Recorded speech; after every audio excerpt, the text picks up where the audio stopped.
Hey YouTube, this is Mr. Bakari, and today we are going to graph transformations of logarithmic functions. So let's begin.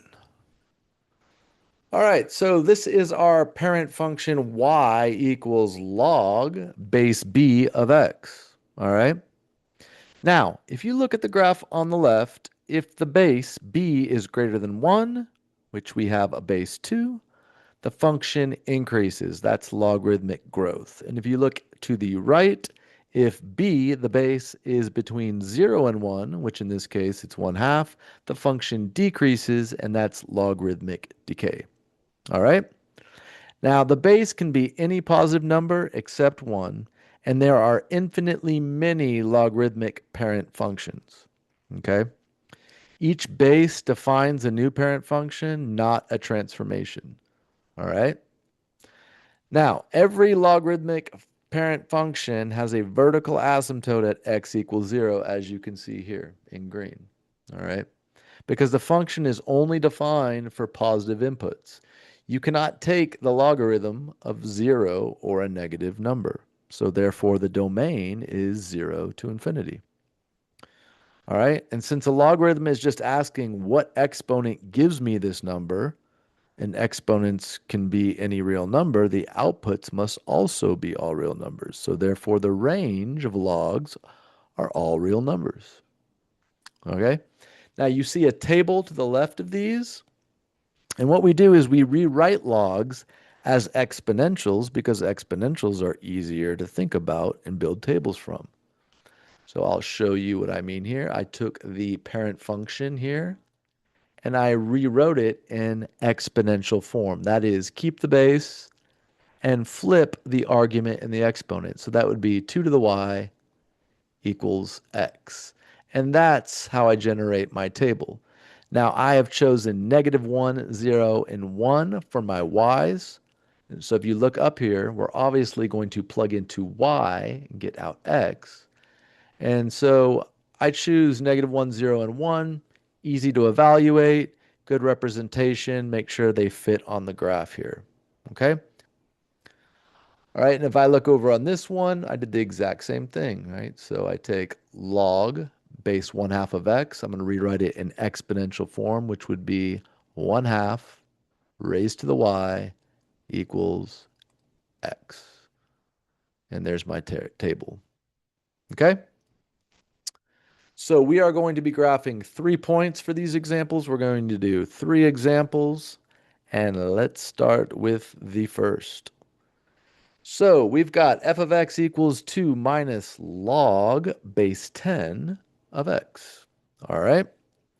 So the first thing we want to do is we want to write the parent function. So the parent function is y equals log, it's base 10 of x. Now we're going to rewrite that in its exponential form, which would be base 10 raised to the y equals x. And now we're going to plug in -1 for y, and we will get out 1/10. Plug in 0 for y, and we get 1. Plug in 1 for y, and we get 10. That is our parent function table. Okay? Now let's look at our transformations. Okay, so let's recall that inside the function affects x. Those are horizontal changes. And outside the function affects y, and those are vertical changes. All right. Now, in this first one, there are no horizontal transformations because the input is just x. So nothing is happening inside the function. Now, outside the function, we have a reflection over the x-axis, and we have a shift up 2. Now, this can be confusing because usually this plus 2 would be behind the log, but on this one it's written out in front, which you see sometimes. So don't be confused by that. So that is a reflection and a shift up 2. So I'm going to come over to my table and I'm going to take my y's and I'm going to multiply them by -1 and add 2. Now, order matters here. You've got to multiply before you add or subtract, so keep that in mind. Now my x's, there's nothing happening here, so I'm just going to carry these out here. All right, and then I'm going to take my y's, I'm going to multiply them by -1 and add 2. So that's going to give me 3. That's going to give me 2. And that's going to give me 1. All right. Now in red, I've got my transformed points. I'm going to transfer them over to my graph here. So I have 1/10, 3. I have 1, 2, and I have 10, 1. Okay. Now, before we trace our curve here, let's look at the asymptote. Now, the asymptote starts at x equals 0 for every log, right? And then what's going to shift it left or right is a horizontal shift. But as you can see in our function, there is no horizontal shift, so our asymptote remains at x equals 0. So now I can connect my points here. So remember, we are approaching the asymptote. And my graph goes like this. All right. Okay, so let's look at the domain. The domain here is 0 to infinity. Okay, of course, we do not include 0. It's undefined. And then our range is all real numbers, as you can see. Okay, so I'm just going to write this in interval notation, negative infinity to positive infinity. All right, let's look at our second example. Okay, on this one, we've got a natural log. Okay, natural log has a base of e. E is a special number that's approximately 2.718. Shows up whenever things grow or decay continuously. Okay, so the natural log is just a logarithm with base e. So if I write my parent function here, it would be y equals natural log of x. And if I write that in exponential form, that would be base e raised to the y equals x. Okay, so let's fill out our table here. E to the -1. Now remember, E is approximately 2.718. On this video, and typically in my classes, we round to the tenths place, okay? So I'm going to round to the tenths. 1 over E is approximately 0.4. Okay? E to the 0 is going to just give us 1.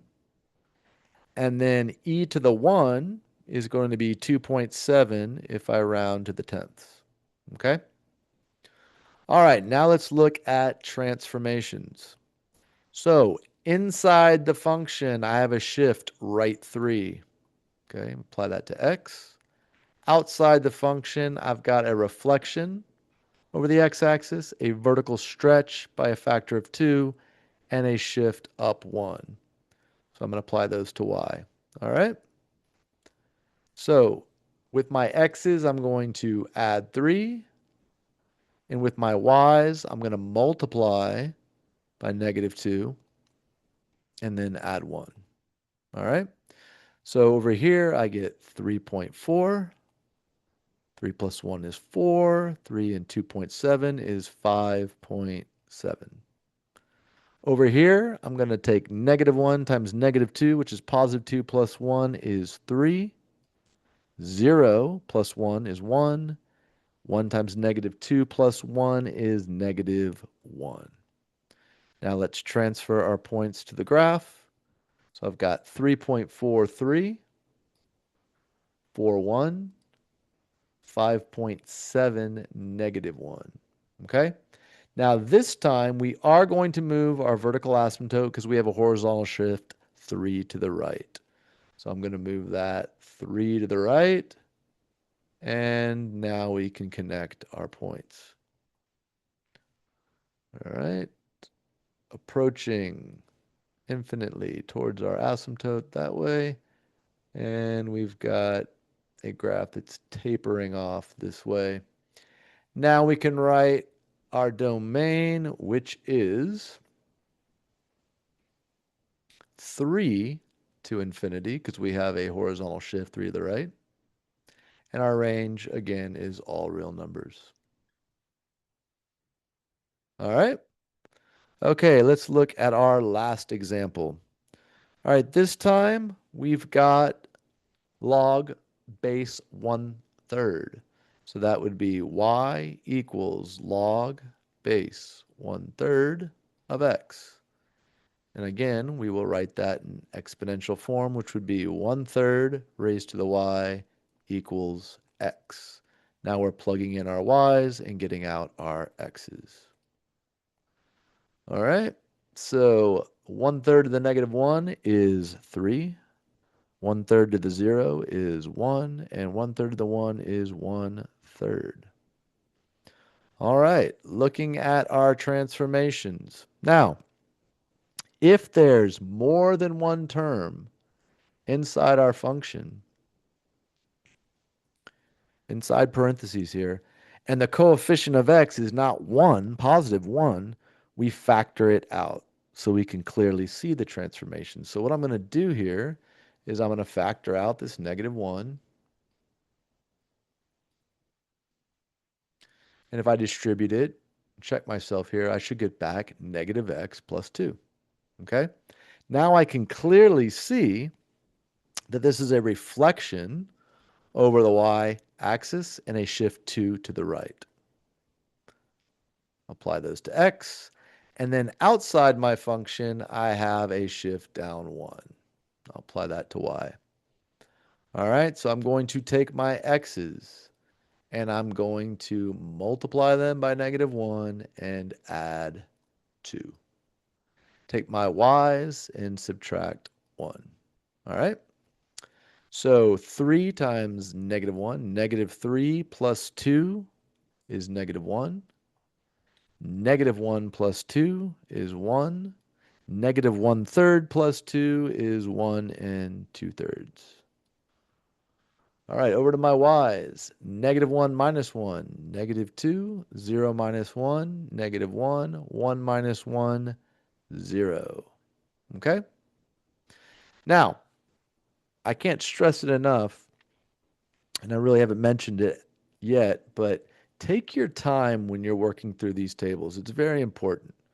This is simple elementary math, but one little mistake, and when you're transferring these points over, you could miss something there. Okay, so take your time on that. All right, now we're going to transfer the points over here. -1, -2, 1, -1, and 1 2/3, 0. Now, where does our vertical asymptote go? If we look up here, be careful. This is a shift. Look on your table. What did you do? Right 2. Okay? So we're going to move that vertical asymptote, right 2. All right, now we're going to connect our points here, approaching the asymptote, and our curve goes like that. All right. Now, the domain here is -infinity, and it's approaching 2. And our range is -infinity to +infinity. All right. So I hope this gives you a clear picture of how to apply transformation rules to logs, and I will see you in the next video.